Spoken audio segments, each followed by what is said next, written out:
السمبوسة ملكة السفرة في رمضان، هعملها لكم بطريقة حلوة قوي ومقرمشة جدا، وكمان هعمل لكم حشوتين مختلفين طعمهم رهيب يا جماعة. كمان هقول لكم ازاي تلفوها بكل سهولة ما تفتحش منكم في الزيت، وازاي تحمروها بالطريقة الصح، وطبعا اهم حاجة ازاي نخزنها لشهر رمضان. تعالوا بقى نشوف هنعملها ازاي. اول حشوة معايا كوباية ونص من الجبنة الموتزاريلا، هضيف لهم نص كوباية بس من الجبنة الرومي المبشورة، وشرايح من الزيتون بس بقطعه صغير قوي، خدت 4 معالق كبار، ومعلقتين كبار من الجبنة الكريمي، او ممكن كمان تستخدموا الجبنه اللي في الكوبايات اللي هي بتبقى بطعم القشطه. هتقلبوا الخلطه كده مع بعض كويس جدا، وادي احلى حشوه بقت جاهزه معانا.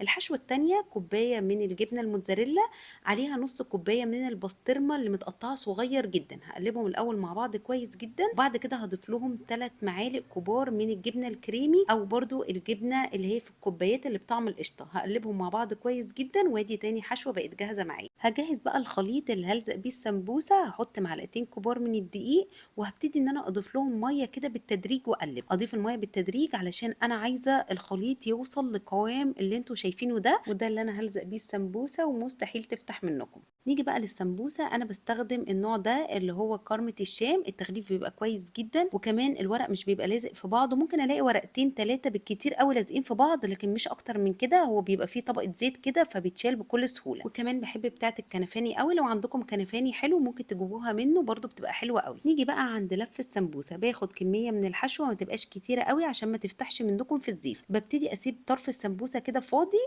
وابتدي ان انا اساوي الحشوه كده واقفلها بالشكل اللي انتوا شايفينه ده. طرف السمبوسه بيبقى على الطرف التاني بالظبط، ونفس الحكايه الطرف ده بيبقى على الطرف التاني بالظبط. اظبطوها بجد هتطلع معاكم مثلث مظبوط، وعمرها ما تفتح معاكم في الزيت. بكمل لفها بنفس الطريقه لحد ما اوصل لطرف السمبوسه، والزقه بقى بخليط الدقيق والميه اللي انا كنت عاملاه، وبس كده بكل سهوله لفيته السمبوسه وشكل مثلث مظبوط وحلو قوي. عملت كل الكميه، وتعالوا بقى اقول لكم تخزنوها ازاي. هتجيبوا صينيه تحطوا عليها كيس بلاستيك، وبعد كده ترصوهم بس مش جنب بعض ولا لازقين في بعض. لو عايزين تعملوا صف تاني بتحطوا كيس تاني وتحطوا الصف التاني بتاع السمبوسه لحد ما تخلصوا الكميه كلها. بعد كده هتغلفوها كويس جدا وتحطوها في الفريزر، وتطلعوها اول ما تجمد معاكم بالشكل اللي انتوا شايفينه ده. لازم تجمد خالص وتنشف بالشكل ده، ممكن تاخد معاكم ساعه ساعتين حسب الفريزر بتاعكم، وساعتها تقدروا تحطوها في اكياس التخزين فوق بعضها، وما تخافوش خالص مش هتلزق في بعض، وتخزنوها في الفريزر لحد رمضان. ولما تيجوا تعملوها وتحمروها لازم تطلعوها تفك شويه قبل التحمير. لو حمرتوها مجمده